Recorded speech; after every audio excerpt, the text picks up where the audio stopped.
waaw mbokki téléspectateur Casa TV comme niñ leen ko waxee woon rek ñu ngi ak suñu invité mbokki internet yi di leen wax ni invité bango seen émission Casa la dëkk fii ci Casa TV bi ñu na ñu bàyyi ko rek mu présenté. Yeah, what's up everybody, salaamaaleykum di nuyu ñëpp di nuyu ñëpp ñu suivre chaîne bi partout dans le monde. It's your boy PB Style from Bingstown, from BNP Bignona ni Purlo, represent Galsen forever man, represent all around the world. di nuyu ñëpp. ok PB Style comme ni nga ko waxee mais balaa ñoo ñëw ci personnage bi PB Style bi dañuy ñëw d'abord ci enfance bi PB Style fan la juddoo fan la yaroo fan la màggee nga ñëw ci tuuti. waaw PB Style mi ngi juddoo Bignona mi ngi yaroo Bignona boo xoolee sànq ci sama commencement bi mooy laajte ma présenté wu ma lay wax Bignona ni pour le BNP je suis de Bignona fii laa juddoo fii laa màggee fii laa yaroo lépp lu ma xam daal fii laa ko xamee quoi. sama nature sama origine dëgg-dëgg nag Mangoulène la si Fogny bi fii vers Sindian donc Bignona daal mooy sama lépp Bignona daal laa xam Bignona laa juddoo waaw. ok Bignona nga juddoo yaroo fi màggee fii je pense que fii tamit nga jàngee école. waaw fii laa jàngee école fii laa nekkoon Saint-Mamoun Sané lycée Amadou Sané Idrissa Diouf et tout fii laa defee sama enfance fii laa defee lépp daal lépp lu ma xam daal lépp li nga xam ne moom laa doon tey Bignona moom ko def quoi Bignona daal laa xam. donc bu ñuy wax PB Style enfance am nan lañ meloon ku terrible la woon ku yaru woon nan la ko gars yi gisee woon quoi. bon PB Style daal ku terrible la woon quoi très sérieusement c'est très terrible xam nga bëggoon affaire ku ma xam dëgg xam ma ci affaire art surtout ma yàggoon bëgg art tout ce qui est kung fu affaire art daal dama ci yàgg yëngu quoi donc bëggoon naa trop li nga xam ne tout ce qui est kung fu affaire yooyu dama ko doon def je suis ceinture noire de kung fu dem naa ba 3e dan donc yàgg naa ko def depuis presque 2003 laa commencé ci kung fu bi donc 2003 2004 ba presque ay 2009 yooyu noonu mayoon ci kung fu bi. ok donc bëggoon terrible trop terrible moo tax ma duggoon ci yooyu tamit après ma dem ba ci biir xam ne lii art la du question de banditisme du question de dara mais lu ma bëggoon la daal waaw. donc en dehors de artiste musicien bi kon ceinture noire lañ jàkkaarloo. waaw ceinture noire 3e dan ci kung fu ceinture noire 3e dan ci kung fu diplôme yaa ngi fii lépp a ngi fii. ok am na solo léegi dañuy ñëw tuuti ci sa carrière PB Style lan moo dugal PB Style ci rap. bon en fait lu ma dugal ci rap si c'est d'abord dama ko bëgg c'est du ma rap sax mais musique d'abord je parle de musique en général dama yàgg bëgg musique dama yàgg bëgg tout ce qui est son tout ce qui est art et tout sànq maa la ko doon wax donc musique maa ngi ci commencé vers 2009 comme ça ma newoon ci benn groupe bu tudd Mbaar mi entertainment muy liggéey ak Albadère donc instant yooyu laa commencé kon musique ñuy dem ndànk-ndànk mais avant ça j'étais à Dakar maa ngi woon nag sama benn il était artiste rappeur benn grand bu ma naw trop donc moom daal mun naa wax ni moo insuré moo la motivé daal moom moo gën a motivé man ji from Thiaroye yi ñoo bokkoon gàlle donc dama doon assister chaque jour répétition chaque jour maa yoon foofu di def ay bagom affaire yooyu tu vois mais ba léegi j'avais pas de son j'avais rien du tout mais dama doon assister répétition ñooy ànd dem studio muy prise des fois ma def baggy et tout tu vois par la suite ma ñëw fii année boobu jeex ma ñëw fii ma nekk am xamante benn gars bu tudd Albadère et tout tu vois Albadère il était déjà rappeur à Tamba mu ñëw fii créé benn groupe bu tudd Mbaar mi entertainment Mbaar mi la tuddoon tout court tu vois ba mu créé Mbaar mi mu commencé carrière am man mooy ànd ak moom tamit amul boobu moo newoon ci man may ànd ak moom si concert yi muy dem prise ma koy gunge tu vois may kale ay son et tout ñu dem ba ci biir mu gis ni en fait affaire yi dem na man daal xam mënuma la expliquer si comment ça s'est passé exactement. tu es tombé amoureuse ma jékki saa yi affaire yi ëpp ma doole quoi tu vois ma ne non man il faut que ma rap quoi tu vois après Albadère ñu ne ma bon méttiwul jafewul tu vois ñëwal ñu xool comment on va faire quoi tu vois ñu essayer benn jour lu ñu njëkk prise si son mooy intro laa njëkk def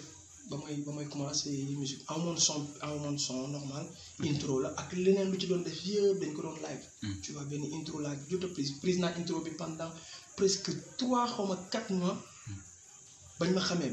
intro boobu kese lañ ma xamee ci la cartonné tu vois. donc intro bi Black Tiger moo ko prise woon dem ci yàlla si yàlla na ko yàlla yërëm. tu vois Black Tiger moo ko prise woon. Gàllem la home studio nii amuñu woon studio bu moderne tamit. home studio la ci biir Gàllem. ñu ne ñu ñëw leen soo leen ñëwee dinañ xool comment on va faire ñu prise ñu dem foofu un soir ñu prise intro bi tu vois man ak Albadère ñoo prise intro bi mun naa son trop. ba mu déggee intro bi Albadère ba mu déggee intro bi même intro bi nice na donc nañ ko commencé di jouer ensemble sur scène.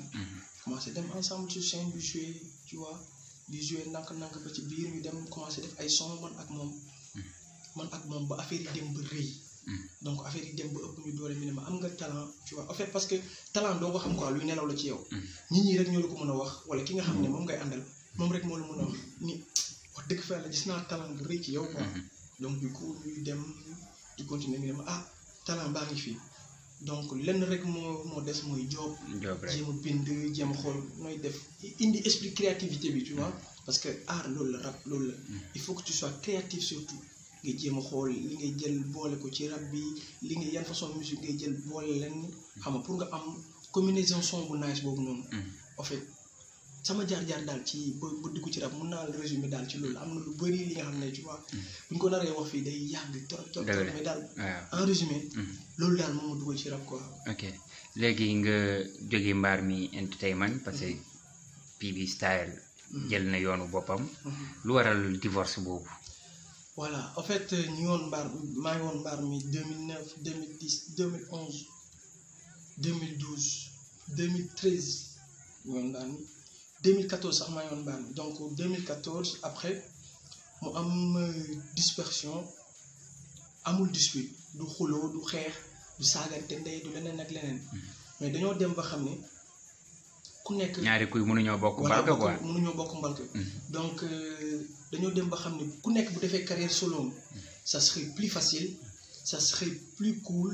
nga def sa carrière solo yow kese quoi tu vois parce que bien vrai ñu ngi woon mbaar mi ñun ñaar on faisait un style de ouf tu vois dañu doon di style bu nice style bu technique et tout tu vois mais en dehors de tout ça ku nekk am na style particulier donc y avait le rap engagé underground y avait le rap un peu stylé tu vois technicité bi affaire yooyu y avait le rap un peu thématique et tout mais dañu dem ba xam ni ku nekk bu jëlee bu defee carrière solo donc dina mën a développer propre idée am dina mën a développer propre musique am tu vois parce que xam nga tey mën naa ñëw mbaar mi ma ne man je sens dama bëgg ñu def benn musique bi nga xam ne c'est un peu afro mbalax afro hip hop donc le groupe peut-être groupe bi mën na ne non mënuñu def lii parce que c'était un groupe très engagé mën na ne groupe bi mën na ne ñun daal du ñu def lii quoi parce que bokkul ci suñu engagement quoi donc lii ça répond pas à nos vraies valeurs quoi tu vois groupe bi mën na bañ or que yow da nga fiil def loolu tu vois mais ba ma demee ba ci biir nag ñu xool du question de loolu moo tax tamit je donne juste un exemple ñu dem ba ci biir ma ne ñu ne on s'est dit que ku nekk bu defee style personnel mooy gën a nice quoi tu vois nga xam ne ku nekk di nga mën a développer sa propre musique sa propre style et nga avancer quoi ñu la ciy jàppale ñu la ciy buux tu vois man damay def ay affaire damay def benn son ma woo Albadère ma ne ko lii de laa def comme son bàyyi ma envoyé la démo bi nga déglu nga xool lan mooy sa appréciation nga wax ma lan nga xam ne moom ngay déplorer tu vois buñ naree changé ñu changé buñ narulee changé ma xool lu ma def ñu ne ma ok ma envoyé ko mu joxe appréciation moom it day am projet mu bandi bu bàyyi bu mu jëndee nii da ko indi ba fii ne ma booy son lii de laa bëgg def projet son yaa ngi nii nice na wala nice ma ne ko son bi nice na comme projet bi bii baaxul génnee ko bii defal lii clip laa bëgg def ok jëlal son bi def ko clip sans que man ba may def clip woon naa ko ne ko damay clip son bi mu ne ma nice woon ko teaser ak yooyu donc ba tey esprit groupe bi mi ngi fii ok donc ku nekk daa jël yoonam rek mais teewul ku nekk daa jël yoonam barki Demba Ndiaye rek la jógee fii amul lenn lu muy def te du ma ko wax man it amul lenn lu may def te du ma ko wax donc foog naa ni loolu mooy groupe parce que groupe déjà esprit commun bi nga xam ne moom ngeen yor idéologie boobu noonu ngeen di partager ensemble moom ngeen di dundee quoi donc loolu ba tey mi ngi fii amul dara lu changé donc ñu ngi continuer ci idéologie boobu noonu ku nekk lu muy liggéey mu ngi koy won moromam ku nekk ci li nga nekk yaa ngi koy won sa morom foog naa ni loolu mooy groupe quoi ok mais n'empêche que ku nekk mi ngi def carrière solo ku nekk mi ngi jéem a booster daal pour dem kanam quoi. nan nga dundee tamit vie de rappeur parce que génération bi ñu nekk wala jamono bi ñu nekk nii jàpp nañ ni ku dugg ci rap rek bandi nga tuxkat nga voyou nga vagabond nga maanaam dañ lay teg foo xam ne yow nekkoo fa surtout mag yi nan nga dundee vie de rappeur boobu à l'endroit des personnes âgées. Donc sama vie de rappeur moo ko dundee mooy c'était facile pour moi quoi déjà parce que déjà je suis dans une famille je dis pas traditionnaliste mais pas trop traditionnaliste tu vois. Donc n'empêche qu'on a nos valeurs culturelles essayer comprendre am nañ suñu tradition am nañ suñu culture am nañ leneen ak leneen mais dama nekk ci famille bi nga xam ne déjà ils n'ont pas ce problème du tout amuñu problème gis seen doom di def benn affaire ñu jàppale ko ci loolu quoi. Donc man j'ai toujours eu dama yàgg am soutien sama famille tu vois que ça soit mon père que ça soit ma mère dama yàgg am soutien boobu noonu lépp li nga xam ne dama ci dugg donc ils ont toujours opté pour ma nekk ci droit chemin bi rek quoi. Donc na nekk li nga xam ne du sàcc du fen du agression du xeex du xulu mais leneen li nga xam ne def naa ko rek ñoom ils sont pourquoi parce que foog naa ni nit ki boo demee ba gis ni lii nii mooy sa chemin dañ la cee war a jàppale quoi. Donc vision bu ma am ci par rapport à société bi déjà j'avais pas de problème sur ça sur les personnes âgées et tout. Donc dama doon ñëw comme toute personne parce que artiste bi il est comme toute personne normale. C'est juste benn affaire mooy ñu différence ak les personnes normales. Je dis entre guillemets mooy l'artiste tu dois pas voir comme maanaam waroo gis lu ñëpp di gis quoi. Est-ce que nga comprendre. En fait loolu moo lay def artiste bu kii di gis ni li poubelle la yow waroo gis ni poubelle la da nga war a gis ni loolu c'est une valeur artistique. Tu vois donc déjà j'avais cette vision de là. yokk ci gars yi bu ñu doon wax ni non bàyyi rap bi ak ay rappeurs yi dañ lay dofloo da ngay mujj ci tux ngay mujj ci naan ngay mujj est-ce que comprendre du la yóbbu fenn du la may xaalis. banaliser ko quoi est-ce que comprendre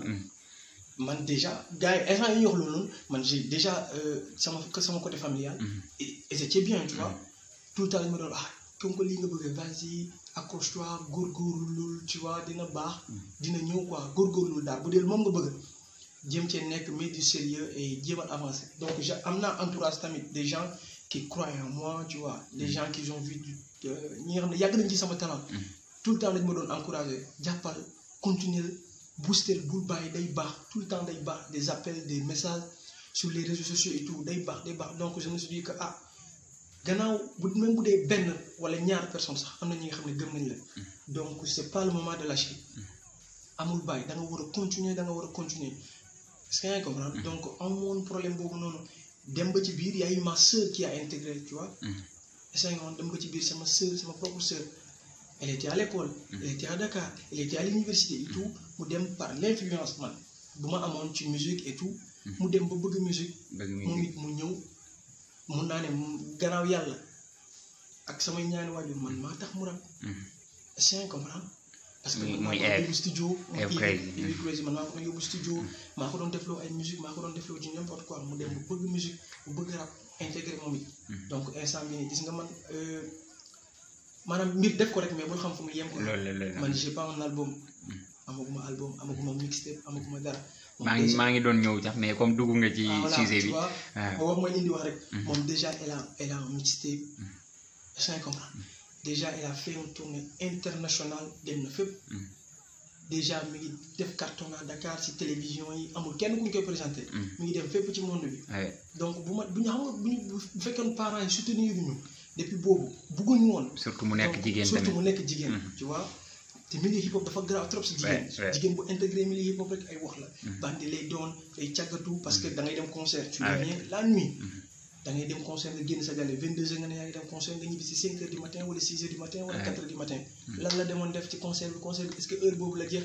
est-ce que nga comprendre est-ce que il était sérieux est-ce que concert sax la dem tu vois y a des questions qui se posent mais ñun amuñu woon problème boobu parce que on avait tout le temps des gens qui nous soutenaient et tout tu vois donc amuñu woon problème boobu donc moom mu ñëw tamit bokk ci musique bi avancer ci booster tu vois am opportunité yu bëri mu ma ci jàppale tamit man maa ko doon jàppale léegi moom mooy jàppale tu vois. gis nga yàlla lu muy def rek moo tax nit ki ci loo mënti nekk rek defal lu baax. te seen duo sax seen duo seet naa ni seen duo ci sur scène ça explose nit ñi bëgg nañ ko et tout. c'est ça aussi def nañu ay duo def nañu ay son ak moom tu vois gars yi bëgg nañu apprécier nañu dem nañu flow up ba final tu vois donc seen hip hop daal seen yëpp xam nañu donc amul leneen lu ñu di prouver donc lu fi nekk mooy liggéey rek mais bu fekkee côté parental on est bien amuñu problème boobu donc nit ñi mën nañu nekk ci biti xëy na ñeneen tamit mën nañu la xoolee yeneen bët parce que bul xam xëy na ñii dañ lay xoolee bët bi fu yoon bu mu nekk baax na ñii di la xoolee yoon bu mu nekk baaxul donc day tardal boppam bandi la wala leneen tu vois mais ñun daal ñu ngi ciy sant yàlla quoi comme que suñuy waajur amuñu problème boobu ñu ngi ciy sant yàlla bu baax quoi. ok waaw léegi dañuy ñëw ci say son seetlu nañ ni PB Style moom mu ngi ci hardcore bi ba léegi d'ailleurs sax am na benn Chronique Zik mooy bi tudd Chronique Zik noonu bi nga clip bi nice trop nit ñi rafetlu ko mais ñu ci bëri liñ ci constaté mooy xamuñu sax li son bi di wax PB buy bind texte yi lu tax muy favoriser hardcore beeg yooyu étant donné que génération bu léegi gars yi dafa mel ni hardcore bi moom mooy loolu déglootuñ ko. bon d'abord damay commencer par Chronique Zik bi comme que loolu nga wax Chronique Zik bi mën naa wax ni PB mooy première son. bon Chronique Zik bi laay ñëw d'abord parce que chronique bi ñu nee Chronique Zik dinaa leen xamal d'abord son bi mooy première son officiel PB sama première son Chronique Zik du son tey yàgg na trop parce que man su ma fàttalikoo dëgg Chronique Zik 2015 laa ko bind. 2015 laa ko bind donc ma yoroon ko 2015 2016 2017 ba léegi 2015 daal mooy le génn officiellement je crois su ma rappelé wu bu baax donc Chronique Zik mooy sama première son bu ma toog ma bind ko mais comme li nga wax tamit ñu bëri dañ may reproché naan ma Chronique Zik xamuñu lay wax ci son bi donc da nga favoriser bit bi kese mooy yëngatu affaire yooyu et tout tu vois je leur dis non parce que son bi boo xoolee déjà parce que Sénégalais du ñu bàyyi xel quoi. du ñu déglu bu baax son bi d'abord parce que man du may diagnostiquer son xam nga nan laa koy diagnostiquer. damay ne d'abord son bi nu mu tudd d'abord. nga dem Chronique Zik ma toog ma diagnostiquer titre bi ma ne Chronique Zik lan la bëgg a wax ci loolu. primo après nga doog a xool forme son bi mu mel après nga doog a xool fond bi. man boog noonu laay diagnostiquer musique xaw ma ñeneen nag ñuy diagnostiquer mais doo ñëw nga déglu musique bi rek nga ne non ba si mooy loolu daal kenn xamul lu muy wax dem da ngay déglu titre bi lan mooy forme bi lan mooy fond bi nga xam lan la bëgg a wax ci son bi déjà Chronique Zik la tudd. Chronique Zik c'est quoi Chronique Zik ça. Chronique Zik j'ai fait l'allusion dama fusionné mooy chronique ak Zik mooy musique. dama jël chronique bañ a wax musique moo tax ma jël Zik. donc Chronique Zik maanaam ku chronique ci musique. donc j'ai fait exprès ma fusionné mooy ma def Chronique Zik parce que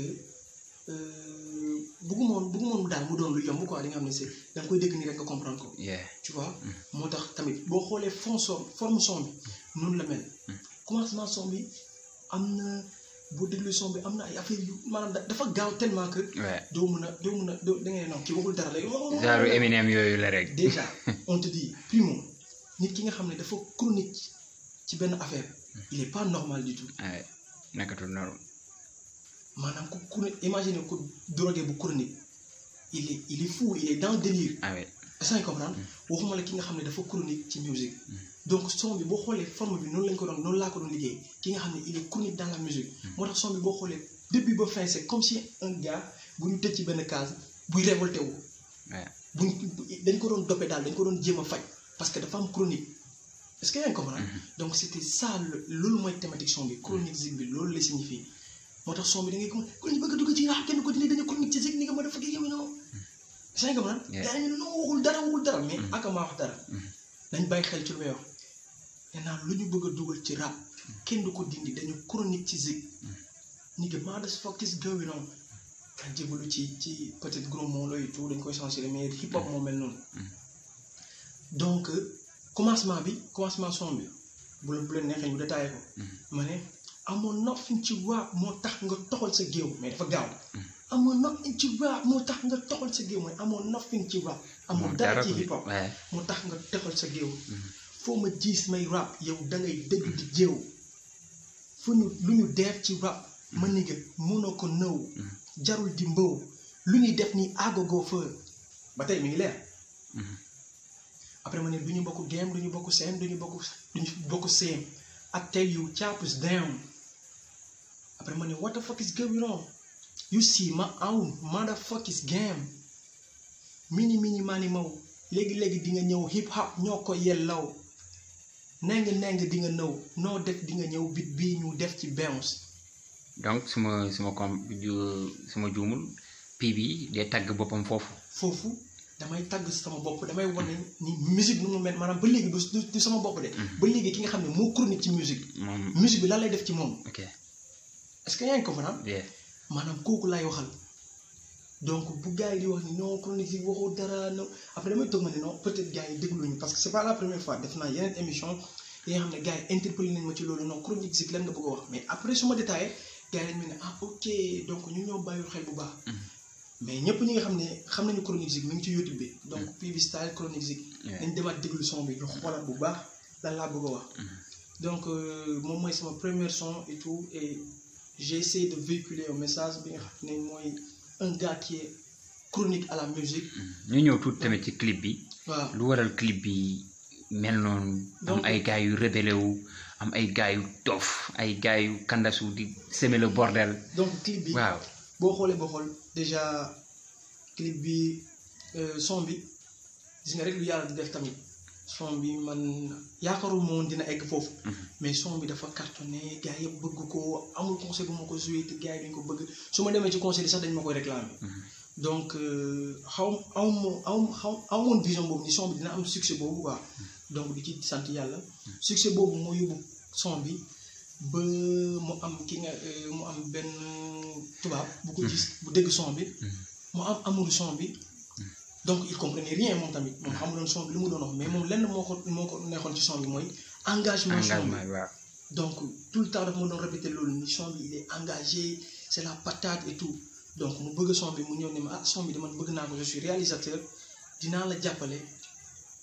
nga clip son bi parce que son bi daf ma neex man je vais amener mes moyens je vais déployer mes moyens ma ñëw ñu clip son bi donc di remercier acte boobu noonu parce que maanaam mooy nit ki liggéeyal rek xamal fu muy commencer mais bul xam fu muy yem quoi donc mu déployer ay moyens jóge ci France bi fii ñëw ñu clip son bi kese son bi nga xam ne ça fait 3 minutes def nañu presque plus de 3 semaines di ko clip chaque jour on tourne presque 1 mois chaque jour ñu ngi tourner pour avoir les meilleures images pour am temps bu ñu soxla pour am milieu yu ñu soxla donc moom moo def clip bi boo xool def ñu ko fu luxe amul affaire de baab naysal wala affaire yooyu donc on a voulu montrer nos valeurs wane fu ñu jógee d'abord Bignona ni pour le Bignona lañ ko def mooy suñu première sortie na nekk Bignona ñun lépp lu ñuy def daal suñu première business na nekk fii donc fii na nekk source bi donc fii lañ ko def amul benn partie bu ñu deful fii lañ ko def ci àll bi ci ay poubelles tu vois ci ay déchets ci ay affaires yi nga xam ne doo xam boobu ak genn tu vois donc on a voulu montrer les gens qui sont là des trucs qui sont là donc loolu rek la ñu wane ci clip bi on a montré des fous des gens yi nga xam ne dañoo dof ñii dañuy daw di attaquer ay nit ñii dañuy révolté wu tu vois loolu ba léegi si ça tourne autour d'un gars qui est chronique à la musique ba tey ci un gars qui est chronique à la musique donc qui part dans des poubelles pour faire sa musique qui part dans la forêt qui se fait pourchasser par des gens tu vois parce que c'est un fou parce que c'est un gars qui comprend rien donc il est juste chronique à la musique moom lu muy gis ak ñeneen lu ñuy gis du benn donc genre thématique boobu la ñu defee clip bi donc déjà il est disponible sur YouTube bu ñu xamee ñu xam clip dëgg ñu xam cinéma dëgg bu ñu seetaanee clip bi dinañu xam ni du clip bi nga xam ne on l'a fait d'un jour ou l'autre du tactique tu vois clip bi sonn nañ ci trop pour avoir les bons plans pour avoir les bons moments pour def ko donc di remercier yàlla sama réalisateur Patrice Sanchez di remercier yàlla ñëpp ñi nga xam ne participer nañu ci tournage bi tu vois yow mii ci nga bokkoon donc indi nga sa déployer nga sa moyen indi nga sa force indi nga sa xam-xam ci clip bi donc di la remercier la waale tamit si déplacement boobu tamit. jaajëf léegi daal dañuy ñëw ci comme ñu ngi ci njeexitalu émission bi je pense que en résumé nga ñu kan mooy PB fan la jógee ak fan la yegg tey jii nii donc ñu bëggoon xam rek ndax PB mu ngi waajal soit album soit mixtape wala benn featuring bu cartonné waaw PB ci lan la nekk ndax mu ci liggéey bi fan la toll. pour l'instant waajaluma album peut-être maa ngi waajal EP lu ma yàgg waajal la nag. maa ngi waajal benn EP maanaam pour une première def benn EP bu 6 titres incha allah. donc mais bugguma mu nekk EP simple nga jëndee benn affaire après nga jaay ko nit ñi wala nga def ko disponible en téléchargement sur le net. après gars yi téléchargé mu jeex gars yi nga am benn 30 vues 25 vues après mu jeex quoi. donc pour man artiste da nga war a favoriser d'abord tout ce qui est médiatique. te faire connaître par le public. moo gën nga jëndee benn produit ba pare après mu nekk benn produit bi nga xam ne 2 jours la nga def ci sa xaalis def ci sa publication après jeex na. amul sens jarul yàkkamti. parce que jarul yàkkamti dara step by step la. ndànk la amul yàkkamti dara am na ñi nga xam ne ils ont duré dans l'underground balaa ñu leen di xam ils ont taffé comme des fous am na ñi nga xam ne ci saay-fa yi la ñuy nekk suba ngoon guddeeg bëccëg ci studio yi la ñuy nekk ci concert koñ yi la ñuy nekk di ko yëngal di góorgóorlu ndànk ñu ngi si suuf c'est des gens pétris de talent ba tey xam ñu nekk. donc ñu ngi jéem ndànk moo tax bëggu maanaam nit ki bul bëgg a facilité quoi bul bëgg a jikki say bul bëgg a def étape surtout. defal ndànk tu te fais un nom d'abord gars yëpp xam la fi nga dëkk ñu xam la ñu gëm la surtout parce que ñu xam la kese taxul ñu gëm la. nañ la xam nañ la gëm nañu gëm ni yow mën nga téye flambeau bi yóbbu ko fa sori. à travers sa liggéey quoi à travers sa liggéey nañ la gëm ba pare nga doog a def loolu quoi nga doog a indi benn produit bi nga xam ne boo ko génnee sa dëkk de fi nga xam ne foofu nga juddoo foofu nga jëndee ñi nga xam ne ñoo la gëm dinañ ko jënd d'abord balaa tout ñu jënd produit bi nga xam ne man de même budul feneen. sama waa dëkk gëm nañ ma jënd nañ sama produit wala dem nañu xool sama produit quoi xam nañ sama liggéey donc reconnaissance boobu noonu mooy primo dans la musique amal reconnaissance après nga doog a yóotu xaalis na la public bi fal na la mbedd fal balaa xaalis di la fal wala balaa leneen di la fal quoi donc loolu moo ëpp importance donc je suis en train de voir yàgg naa ko programme nag mënoon naa jékki saay parce que j'ai fait pas mal de sons yi bëri nañ trop. tu vois am naa playlist bu bëri yi nga xam ne c'est des sons qui ont cartonné. gars yi bëgg nañ ko fa ma ko teg dañuy bounce et tout mënoon naa dajale son yooyu ma ne dama ko def EP. te day naaj te gars yi dañ koy jënd. tu vois parce que y a pas mal de gens ñu may ana sa son yi envoyé ma sa son yi jam ma sa son yi defal lii mais bëgguma loolu. tu vois boo def EP tamit da ngay def li nga xam ne c'est un peu international c'est un peu. li nga xam ne du ñëpp loolu la ñuy def. essayer def bi lenn li nga xam ne c'est nouveau yow yaa ko indi essayer nga indi sa apport quoi sa touche. gars yi bu ñu ko déggee ñu ne lii la touche PB la quoi. man loolu lay bëgg souvent te incha allah du yàgg dara maa ngi jéem xool disposition yi. bu paree rek dañuy def annonce bi ñu publier EP bi incha allah. bëgg naa mu nekk daal 6 titres. EP la tu vois benn first step lay doon daal première benn affaire bi nga xam ne c'est. première chose daal bu PB di maye. donc benn 6 titres ma maye ko. donc amul jaay amul dara disponible en téléchargement gars yi dem follow gars yi xam nga mais daal bugguma def lu yomb tamit. parce que damay bañ gars yi naan ma non PB moo waxoon fii nii dina ko génnee dina fi génne bugguma def lu yomb. je vais faire un EP mais je vais faire un EP bi nga xam ne c'est pas du EP bi nga xam ne ñëpp moom la ñuy def di leen gis daal li nga xam ne. beneen façon EP quoi voilà c'est nouveau tu vois. loolu laa bëgg quoi. waaw ñu ngi ci liggéey yooyu noonu. ñu ngi ci démarche yooyu noonu. léegi ñu ngi ci mois de décembre. ku wax mois de décembre wax mois artistes yi. ndax PB am na événement bu muy waajal ci décembre. bon PB mi ngi waajal non pour l'instant j'ai pas man bon personnellement aw ma date bu may waajal. mais j'ai pas mal de concerts yi nga xam ne invité nañ ma foofu pour ma ñëw participer c'est des frères rappeurs et tout. donc il y a pas mal de concerts yu ma invité que ça soit au Sénégal que ça soit en Gambie que ça soit à Dakar à Bignona à Ziguinchor feneen ak feneen am naa ay programme yu bëri donc calendrier bi instant yi dafa fees. dafa chargé quoi trop c'est trop chargé. donc moo tax mënu woon programmer mani date décembre pour def concert.